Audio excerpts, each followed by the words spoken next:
Hi, welcome to episode 407 of the Corner of Knit and Tea. My name is Laura. I'm also known as Fluffy Kira on Twitter and Instagram.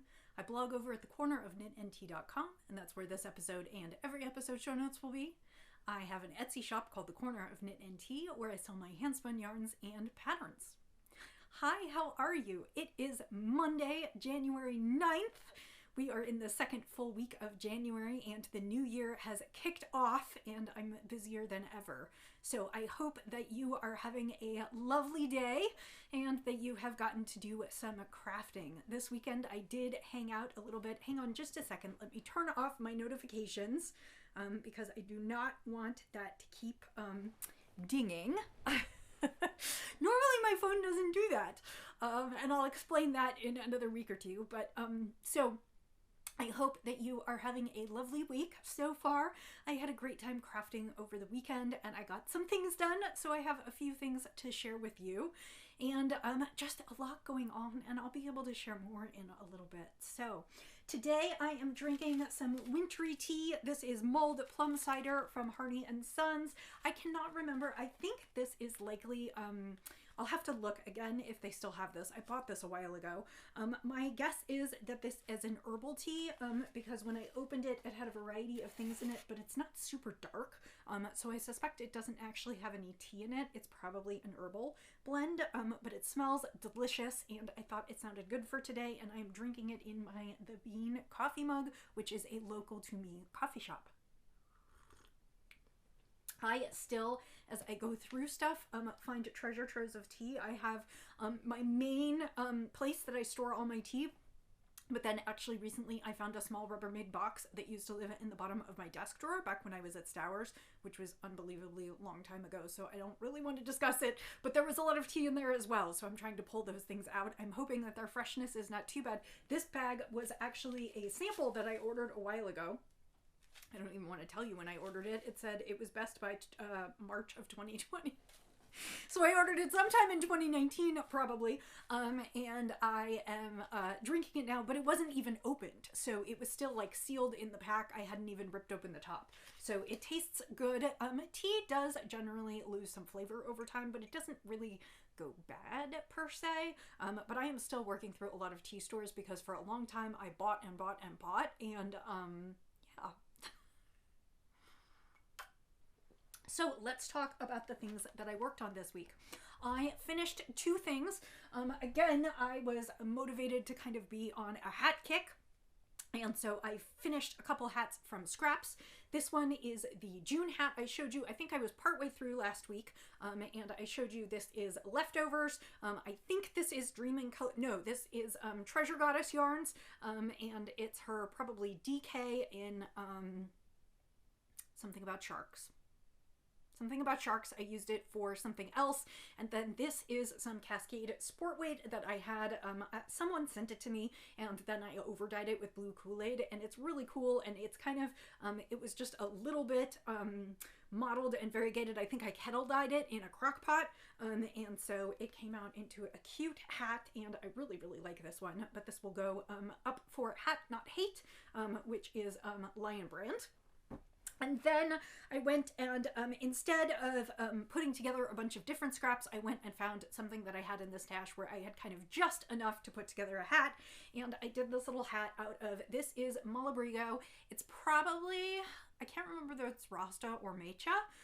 It is their bulky weight yarn. I used it in my Carbeth from Kate Davies, and I had just enough to do a cute little beanie. I ended up making it a little bit wider than I did tall, and I probably should have made it a little bit taller, but it does actually fit me.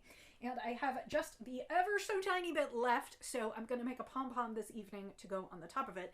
And I think it's really interesting because I got, this was the last skein that I got. I had to use just a little bit of it on my sweater, and it is a little bit different from the other skeins. You can see maybe that this has a little bit more blue. Gosh, they look pretty similar on camera, but this one is a little bit more yellow and black, and this one is a little bit more blue and green. I mean, it is a dark foresty green, but so I thought it was interesting because while my sweater didn't, you can see that the hat kind of almost striped up.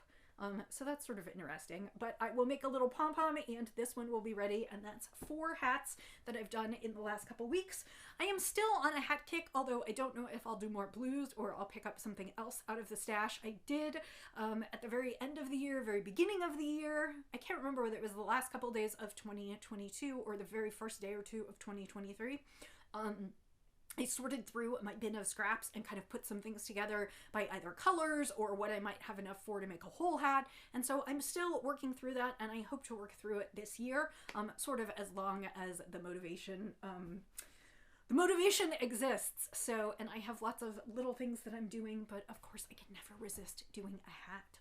So let's talk about the other things that I'm working on. I did make a little bit of progress on my sweater. This is the Zen Zip Tee, and I am knitting this along with Zen Yarn Garden. We're doing a knit along, and I'm helping lead the knit along, but I'm not the designer of the pattern. I just do more of the moderating stuff. It is called the Zen Zip Tee, and it is a cute tee that makes use of some of their mini skeins, as you can see, and then a neutral color. She used natural in the original sample, and I am using black. And I am using kind of a fall-inspired colorway set. And last week, I think I was most of the way through the front, and maybe I had started on the back. This is a tee that is worked sideways, and you start at the center of the back and work around to the front, and then you go back to the center of the back and pick up from your provisional cast on, and then work around to the front again. And so I am working that section. So I had already finished the first kind of back front section. So this is the first side, as you can see, and I started working on the second side. So I picked up at the center back, which I think I did last week. I finished this section, which is the back kind of shoulder, and then to the other arm, and then last night I started, this is the section that goes right under the underarm. So I have a little bit more to work on this. I think I'm probably about halfway through, maybe not quite halfway, and then I have 2 more sections on the front, and then I will be able to join things. So I will join at the shoulders, and then I will join at the shoulders, and then I will go ahead and pick up and do the sleeves, and then I will be done. So we are concluding this knit along in 2 weeks. You can still get the project kit from Zen Yarn Garden if you would like to. The pattern is available on Ravelry. It's called the Zen Zip Tee by Suzanne Nielsen, and I will put links to everything in the show notes. And I am close to done. I will probably work on this a little bit this week, but if I don't finish it until our next meeting on the 22nd, that is fine. I think this will be a fun tee to wear. It's just a lightweight tee in their superfine fingering, which is a blend of superwash merino and nylon, and I think it's going to be a nice tee come, you know, summer and fall, and particularly in the fall colors, but it's not something that I'm going to wear right now because it's quite chilly out right now. So I'm working on it, and I'll be glad to have it finished and excited to wear it, but again, it's not something that I'm going to wear right away. So I'm working on that, and maybe that will be done by the time we see each other next. Maybe not. I'm not sure, because I do have other things I would like to make progress on. So the next thing, and I think I talked about this last week, but I can't remember whether I had started it yet, is I am knitting a baby surprise jacket. I do think I talked about this because I remember talking about the Elizabeth Zimmerman books. I am knitting the baby surprise jacket by Elizabeth Zimmerman. I am using the copy that is found in The Opinionated Knitter, which is her sparse instructions, and I'm remembering how interesting it is to knit by an Elizabeth Zimmerman pattern, where she says, well, you sort of do this, and do this until you have this many stitches, and then, you know, go ahead and do this, and now it's going to look really weird, but then you should do this. So I am knitting a baby surprise jacket with 2 skeins of Zen Yarn Garden. This is a sample for them, and I am using their Art Walk color series, and it is called the Painted Chair, and it is a chair that is pink on a deck, and the colorway ends up being kind of yellow and gray and pink, and it has been super fun to knit with. And I would say I am probably about half to 2/3 of the way, at least, well, probably halfway through the baby surprise jacket. And you can see the baby surprise jacket is a surprise. I think I said this last week, because you knit this piece of fabric that has a little bit of shaping and some increasing and some decreasing, and you're just knitting back and forth in garter stitch, and then all of a sudden you're done, and then you fold it up almost like origami, and it folds into a sweater, and you sew a few seams closed, and you have, poof, a sweater. You're just done. So as you can see, I am still in the, it looks like shapeless fabric, but I am enjoying the way the colors are actually pooling a little bit. I am alternating skeins, so the colors are pooling even though I'm alternating skeins, and I just love the way it is looking. I think it's going to be super fun, and it's bright and cheerful, and yes, it's pink, so maybe it's a little bit girly, but I think it would be fun for almost any baby. I just think it's bright and cheerful and would be perfect for a spring baby. This is DK weight yarn. It's 100% superwash merino. It is lovely to work with, and this is the project that I hope will be finished by the time I come to you next. This is where I'm going to spend most of my time this week, because I have this one to finish, and then I actually have 2 more shawl samples, and I would like to finish at least one shawl before I leave on my travels in February, and that is right around February 15th. So if I could finish this one up in the next week and leave myself about 3.5 weeks to do a shawl, that would be great. And then I will leave on my trip having fulfilled a lot of my sample knitting duties. So again, that is what I'm working on. I haven't added pictures to my Instagram, but I will shortly. It is a little hard to photograph because it's just, like I said, it's just kind of a weird little shape, and it will be a weird little shape until it kind of folds together all at the end. That is the magic of the baby surprise jacket. My husband was very funny because when I was telling him I was knitting a baby surprise jacket, he was like, what is the surprise? Does a baby appear at the end of it? And I was like, well, I don't know that that's why I'd be knitting one, but I sort of explained the whole concept to him. And if you haven't knit one, it is super fun because at the end you're like, oh my goodness, there's a sweater there. So yeah, that's kind of fun. The other thing that I'm working on is I did have a chance to cast on that sock yarn. Well, it's not sock yarn, but I had a chance to cast on some of my socks for charity. I told you that one of the things that I wanted to do this year was knit more socks for Knit the Rainbow, because it is one of their most requested items, and one of the most requested items at shelters are warm socks or warm mittens. And while everyone donates hats and scarves, and you know I love knitting hats, I decided to try and do some things that they might need more of this year. So I am kind of embarking on a rainbow sock along for the year, so that by the end of the year I have 6 or 8 pairs to send along that are in all the colors of the rainbow. And the first pair that I decided to knit is out of some DK weight yarn from my friend Christine, and this was her, I think these were her pirate sheep colorways. It's DK weight, and it's Highlands yarn, so it's wool. It's not actually technically superwash. I'm hoping this is not going to be a problem, but I went for this because wool is so incredibly warm, and it has such great properties in terms of wicking moisture and keeping warmth in, that I wanted to use real wool, and though I didn't have any superwash, I decided to use it anyway. The fun thing about these skeins is that sections of the yarn are white, and then sections have kind of a black barber pole in them, which gives the whole skein a little bit of a mottled feel. And this is in the colorway Ruby Daggers. Like I said, it is from Treasure Goddess Yarns, and I believe she has discontinued this base because I think I bought these skeins when they were on deep clearance, figuring I would do something fun with them, and so I have started a sock. So I am using David Schultz's Toe Up Sock Cookbook.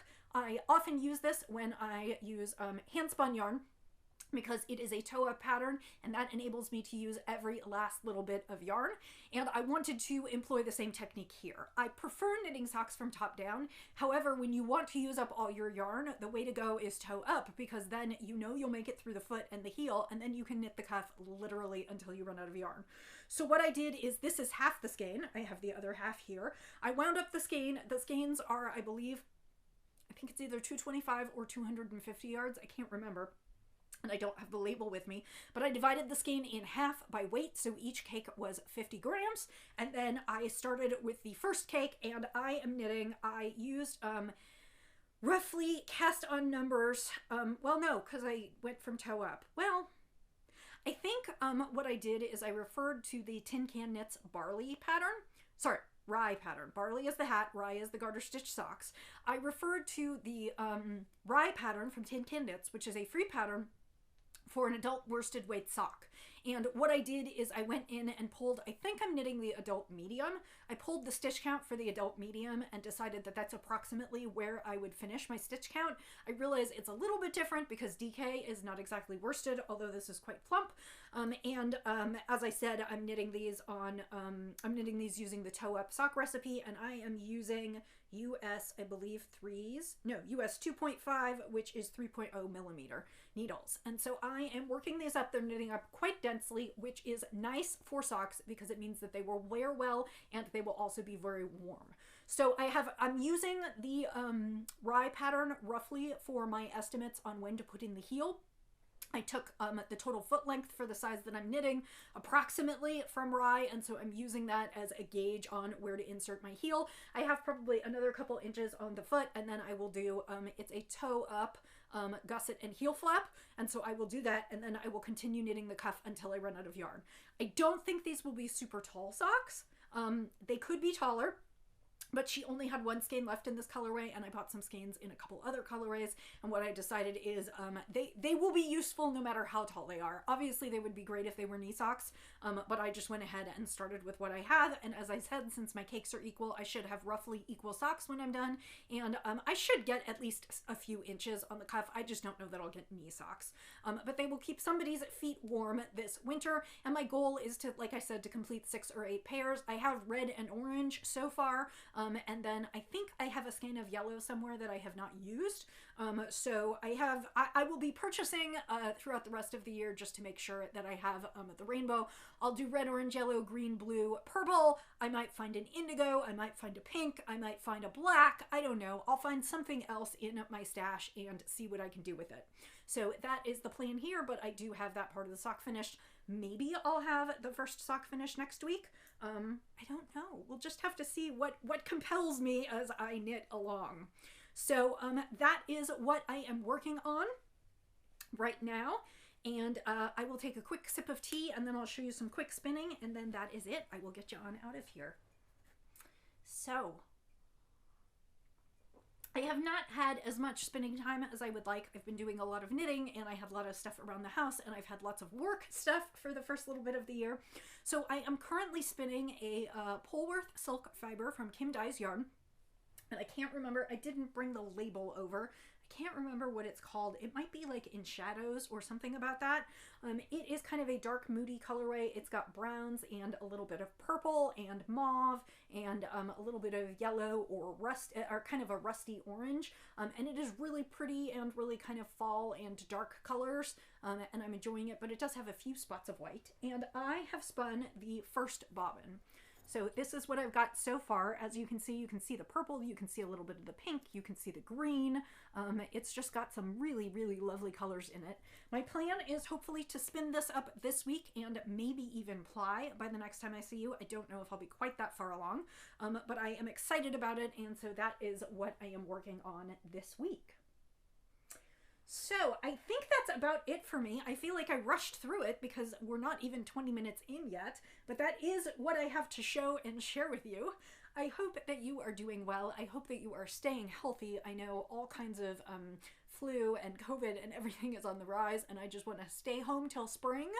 But I hope that you are staying healthy and warm, and that you are finding some crafting mojo in what you're doing, and have a few new cast-ons to make the year some fun. So I will say to you, as I always do, happy knitting, happy spinning, happy sipping, and I'll see you next week. Bye.